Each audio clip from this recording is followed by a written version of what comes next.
majorité des cas, non. Ce qu'il faut savoir, c'est qu'un coiffeur est tenu non pas par une obligation de résultat, mais seulement de moyens. Autrement dit, il doit faire du mieux qu'il peut pour réussir votre frange ou votre brushing. Donc si c'est un peu trop court ou pas parfaitement exécuté, il n'y a pas de remboursement possible.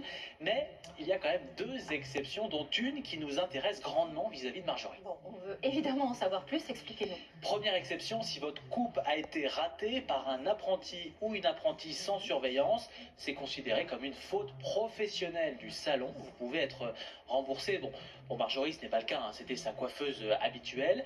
Et puis, seconde exception importante ici, si les produits utilisés sont à l'origine d'une allergie ou d'une réaction anormale, comme des boutons, des rougeurs, des pertes de cheveux, la responsabilité du salon, cette fois, peut être engagée, mais oui, puisqu'un salon a un devoir de conseil et doit assurer en même temps la sécurité des clients, c'est-à-dire bien appliquer les produits et alerter avant la coupe sur leurs effets secondaires. Bon, si on revient à Marjorie, que lui conseillez-vous? Comment peut-elle agir? D'abord, on essaie de négocier, bien sûr, avec le salon de coiffure une compensation financière. Sinon, bien, il faut prouver que la coiffeuse a commis une faute, retrouver le ticket de caisse ou une preuve de la date de votre prestation, les photos de la coupe avant-après, ça montre le lien de causalité, et puis, pourquoi pas, les témoignages des clients qui étaient présents au moment des faits. Ils peuvent confirmer que Marjorie n'a pas été correctement informée ou que la coiffeuse n'a pas bien utilisé les produits. Et avec ces documents, on les met ensemble par lettre recommandée pour mettre en demeure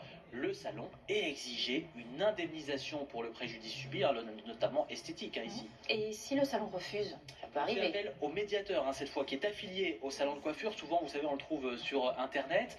Et si ça ne marche pas, on peut saisir le tribunal judiciaire. Le juge va analyser les preuves de part et d'autre et trancher.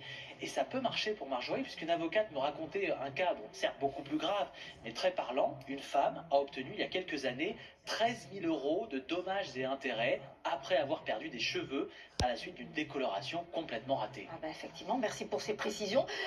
Valentin, l'adresse pour vous contacter, c'est toujours la même, le 13h à vos côtés, @tf1.fr. Oui, n'hésitez pas, vous aussi, si vous avez une petite vidéo à m'envoyer, même si vous n'avez